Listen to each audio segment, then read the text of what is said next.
This coming Friday night on SmackDown, Edge will wrestle Sheamus. The match was set up this past Friday during an in-ring promo segment where Edge talked about how he and Sheamus are close in real life, and it was Sheamus who encouraged him to come out of retirement. Footage was shown of Edge's bike wiping out several years ago and Edge getting up and showing that he was okay, a sign that he could take bumps again. There's a lot of speculation that Edge is finishing out his career. Last year, he said he wanted to have his last match in August of this year, 2023, in his hometown of Toronto, which just happens to be where SmackDown will be this coming Friday. However, Edge seemingly walked back those comments earlier this year and said that he wasn't sure what he was eating for breakfast, much less his retirement plans. He did say that he was sure that he wanted to have his retirement match in Canada. Edge's trainer, Ron Hutchinson, stated on Twitter that Edge would likely be having his last match in Toronto this Friday. Some took that tweet as him saying that this would be the last match of his career.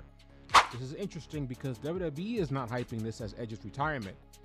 Dave Meltzer discussed this on Wrestling Observer Radio during a conversation with Brian Alvarez. Meltzer noted that they certainly did not advertise this as a retirement match, but it makes sense. Meltzer also said that while it's not being advertised as such, he said, quote, "I remember a year ago when Edge was saying that the idea was that he wanted to retire this year and that Toronto is where he would want to retire because he wants to retire in Toronto. This is the year he was talking about retiring for real, you know, the second retirement. And this is the last Toronto show for a while. There'll be another one, but I don't know if they're billing it as such if this is a retirement." But his trainer said that it's probably his last match.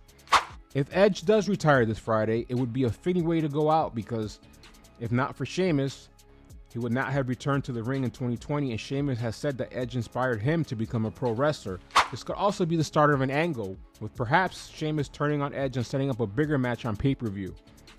What are your thoughts on this? Is it time for Edge to retire? Or does it look like he has more in the tank? What are your thoughts on Edge's run with WWE since his return in 2020? Leave your thoughts below in the comments, and don't forget to subscribe to the channel for breaking news, interviews, and documentaries. We'll be doing more breaking news updates on a frequent basis, so please subscribe and subscribe for more. We're also going to have a lot more interviews from Steve Fall and a lot more documentaries coming also, so please subscribe to the channel and let us know in the comments what else you'd like to see from us.